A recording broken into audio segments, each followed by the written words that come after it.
Assalamualaikum warahmatullahi wabarakatuh. Waalaikumsalam. Salam. Baiklah, untuk memulai pembelajaran pada pagi hari ini, kita berdoa menurut agama dan kepercayaan masing-masing. Berdoa mulai.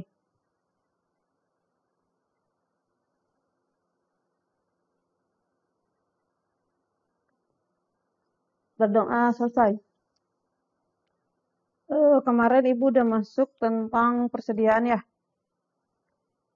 Jadi kita udah 4 materi. Yang pertama yaitu kas kecil, kas bank atau rekonsiliasi bank, piutang sama persediaan barang dagang. Ya, persediaan barang dagang. Nah, tujuan untuk mempelajarinya ini adalah yang pertama yaitu menjelaskan pengertian tentang persediaan. Apa itu persediaan? Kemarin udah sedikit disinggung apa itu persediaan. Terus apa itu karakteristik persediaan? Kemarin juga udah dipelajari. Terus mencatat persediaan dengan periodic inventory system, yaitu sistem periodik ya. Terus mencatat persediaan dengan perpetual inventory system. Menghitung harga pokok persediaan dengan metode FIFO, LIFO, dan Everett. Penilaian terhadap persediaan selain pendekatan harga pokok persediaan. Ya. Sekarang Ibu masuk aja langsung kepada metode periodic inventory. Pada akhir periode akuntansi, dengan menggunakan sistem pencatatan periodik, harus melakukan pengecekan fisik terhadap persediaan dengan cara mengukur dan menghitung berapa jumlah persediaan yang ada di gudang. Berarti ini berdasarkan barang yang ada, ya. Berapa persediaan yang ada di gudang. Mungkin kadang-kadang ada yang lupa pencatatan, berarti kita harus melihat persediaan akhir yang ada. Ya, persediaan akhir yang ada di gudang, berapa banyaknya barang yang ada di gudang. Bu, ada barangnya yang rusak, tetap ada perhitungannya. Walaupun barangnya rusak, tapi barangnya masih ada. Bisa Bu, barangnya rusak ya bisa, namanya juga ditumpuk ya Neng. Kadang barang itu ada yang karena tumpukan, kadang kadar wasa. Jadi tergantung ya. Lihat contoh soalnya. Pada tanggal 20 Mei 2015, perusahaan menjual barang dagangan secara kredit sebesar Rp200.000. Harga pokok penjualan persediaan barang dagang sebesar 160. Bagaimana transaksi tersebut dicatat dengan menggunakan sistem periodik? Nah, kalau ini masih pencatatannya seperti biasa ya. Ketika kita membeli barang secara kredit, menjual barang secara kredit, itu ada piutang yang akan timbul. Karena kita belum menerima uang. Jadi orang punya utang sama kita. Piutang dagang sama penjualan. Piutang pada penjualan. Sebesar 200.000. Ya, sebesar 200.000. Nih.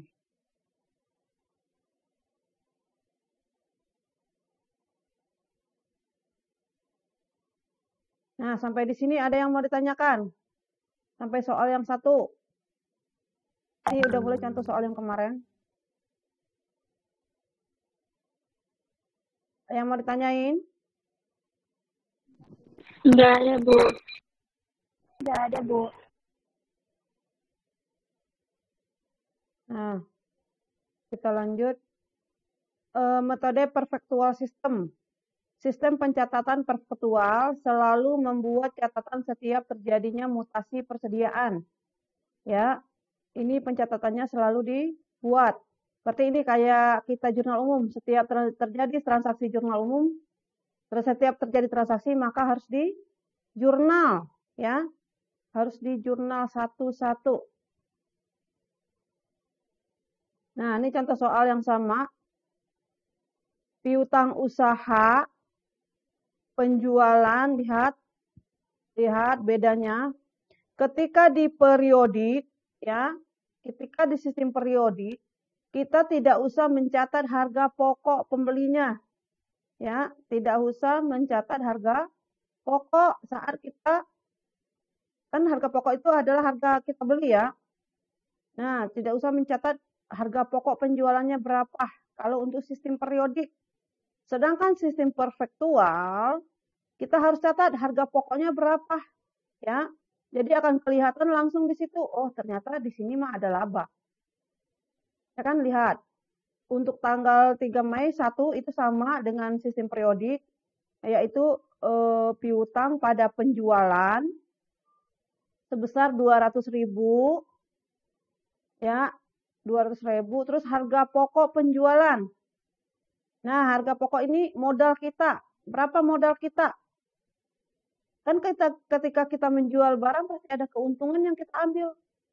Ya, pasti ada keuntungan. Nggak mungkin kita menjual barang seharga harga pokoknya. Nah, nih harga pokok 160.000. Penjualan 160. Jadi jurnalnya ada 2 untuk sistem perfektual ya. Beda dengan sistem periodik. Sistem periodik kita hanya mencatat harga jualnya saja. Perhatiin ya. Kelihatan kan? Kelihatan bedanya? Kelihatan, Bu. Nah, kalau periodik kita hanya mencatat harga jual ya. Kalau perfektual kita mencatat harga pokok. Ya. Lanjut. Ini perbandingan metode periodik dan metode perfektual ya. Ini perbandingannya ketika terjadi pembelian kredit, pembelian utang. Untuk periodik, pembelian pada utang. Sedangkan untuk perfektual, persediaan barang dagang dan utang, ya. Persediaan barang dagang dan utang. Yang kedua, untuk biaya angkut pembelian. Ya, biaya angkut. Biaya angkut pembelian pada kas. Sementara perfektual tetap persediaan barang dagang pada kas. Ya, karena dia ntar akan menjadi modal. Kelihatan ya bedanya ya. Terus retur pembelian kredit. Utang usaha pada retur. Ingat ini perbedaannya, utang usaha pada retur. Sementara pada perfektual, utang usaha pada persediaan barang dagang. Ya, utang usaha pada persediaan barang dagang. Yang ketiga, pembayaran potongan tunai. Utang usaha pada potongan pembelian dan kas. Seperti yang Ibu bilang kemarin, potongan itu akan selalu mengikuti kas. Ya, akan selalu mengikuti kas. Nah, kalau di sini utang usaha, persediaan barang dagang sama kas untuk perfektual. Ya. Nah, lihat ada perbedaan di sini. Kelihatan?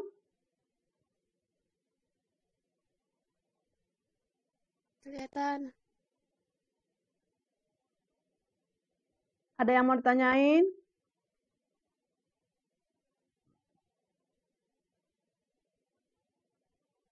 Nggak ada, Bu. Ingat ya, ntar ketika terjadi transaksi, kalau kamu memakai periodik, ya, kalau memakai sistem periodik, jadi semuanya ke bawah sistem periodik. Jangan sampai di atasnya pembelian utang usaha, ketika di bawah persediaan barang dagang sama kas. Itu nggak boleh. Ya, ntar bingung kamu. Jadi kalau memakai sistem periodik, ya periodik aja. Kalau memakai sistem perfektual, perfektual saja. Ya. Ya.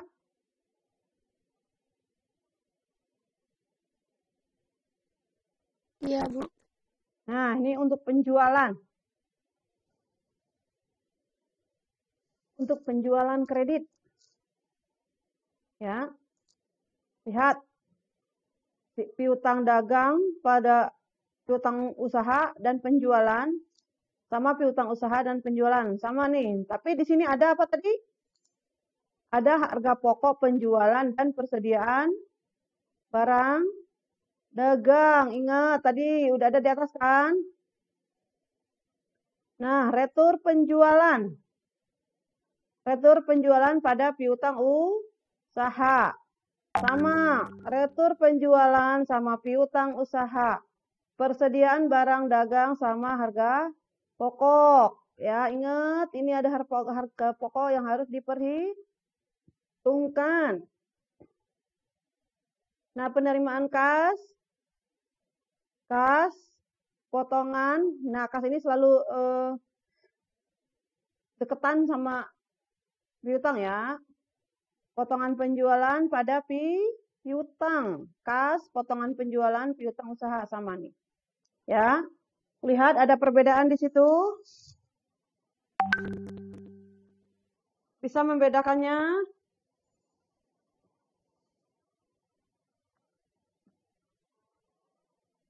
Bisa? Bisa, Bu.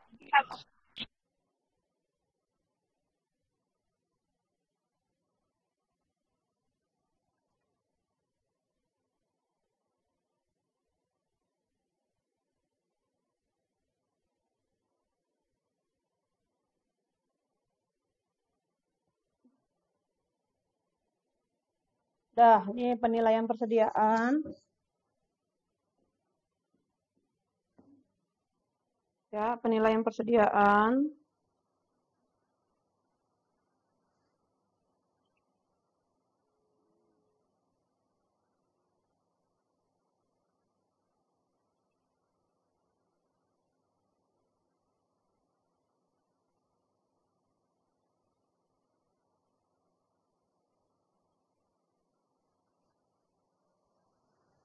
Penilaian persediaan itu sistem periodik, ya, sistem harga perfektual, ya, periodik ada FIFO-LIFO-nya, perfektual juga ada FIFO-LIFO-nya, ya kan? Penilaian persediaan, pendekatan harga pokok, low cost of market. Ini ntar kita belajar sepintas saja, yang kita pelajari ini FIFO dan LIFO Everect ya, lebih ke FIFO, LIFO Everect.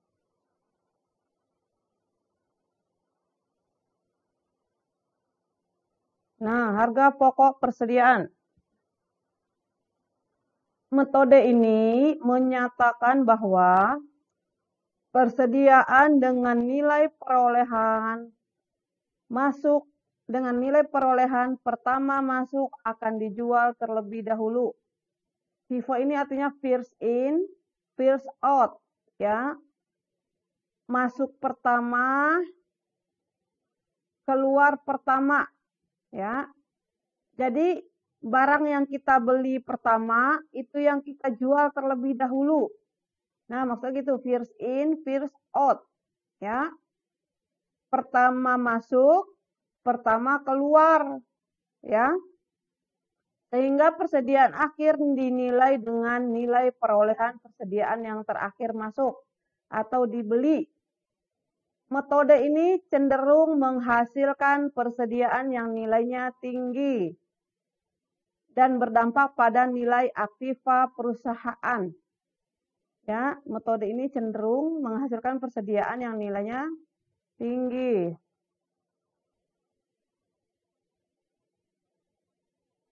Ya, contoh. Perusahaan mencatat persediaan barang dagang dengan metode FIFO. First in, first out. Berikut ini adalah data yang diperoleh selama bulan Maret 2013. Tanggal 3 Maret, pembelian 4.000 unit masing-masing 800. Tanggal 10 pembelian 12 masing-masing 880. Tanggal 26 penjualan masing-masing 8.000 unit 950. Tanggal 29 Maret pembelian 4.000 unit masing-masing 8350. Berapakah nilai persediaan akhir Maret? Berapa nilai HPP sebelum bulan Maret? Hitung laba kotor. Ya.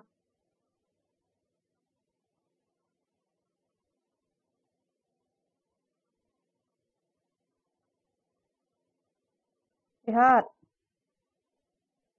Pembelian 4.000, harga 800, saldo 4.000, harga 800, ya. Terus tanggal 10, 12.000, harga 880. Terus total 10.560. Ya, ini salah. Oh iya, saldo benar. 4.000 tambah 800, ini yang dari atas. Ya, lihat, ini dari atas. Nih, yang di atas dipindahin ke bawah. Terus baru masukkan saldo yang ini. Ini saldo di atas ini ya, persediaan akhir itu saldo. Terus 12 yang dari sini. Yang ini kita pindahin yang atas ini. Yang atas ini dipindahin ke sini. Terus tanggal 10 ini 12.000 dikali 880 sama dengan 10.560 ya. Nah, bulan tanggal 26 dijual 8.000, harga pokoknya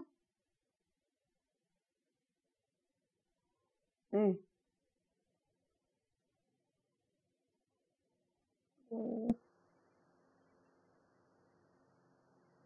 Maaf, ini Ibu salah nih. Kan tadi first in, first out ya. Berarti yang di atas dulu yang keluar. Lihat. Ini tidak bisa langsung 8.000. Ini 4.000. Ini salah Ibu. Ini. Ini di sini, lihat. Ini di sini.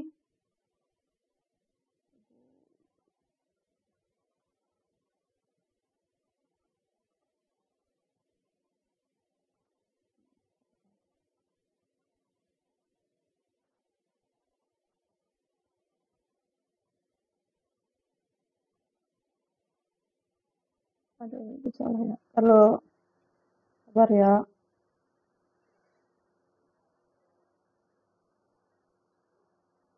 Ini. Nah. Ini untuk tanggal 26 ya, ini tanggal 26. Lihat.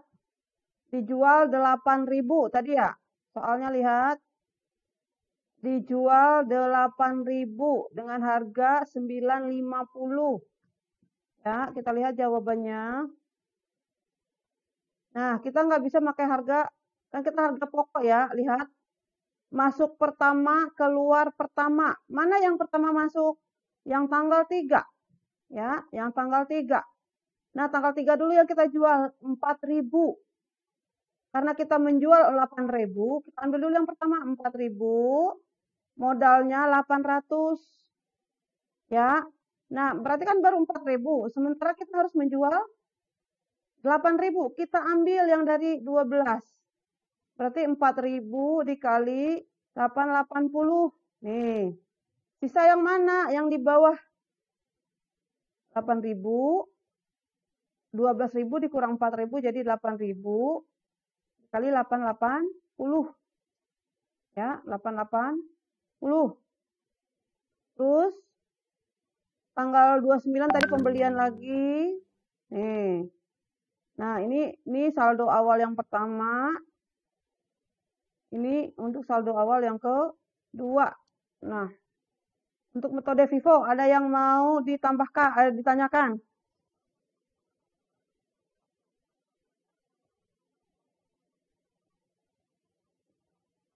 Ada yang mau ditanyakan nggak? Enggak, Bu. Bu, itu yang 950-nya dikemanain, Bu? Itu ntar keuntungan. Kan ini kita hanya menghitung persediaan. Modal. Kan ini harga pokok penjualan nih. Ya, harga pokok penjualan. Lihat atasnya harga pokok penjualan. Ya, itu laba ntar ada di laporan keuangan. Ya. Ya, Bu. Ntar ada keterangan selanjutnya. Sekarang kita pelajari persediaan dulu. Persediaan aja dulu. Harga pokok persediaan. Kan tadi di atasnya judulnya apa, Neng? Nih, harga pokok persediaan metode FIFO. Ya.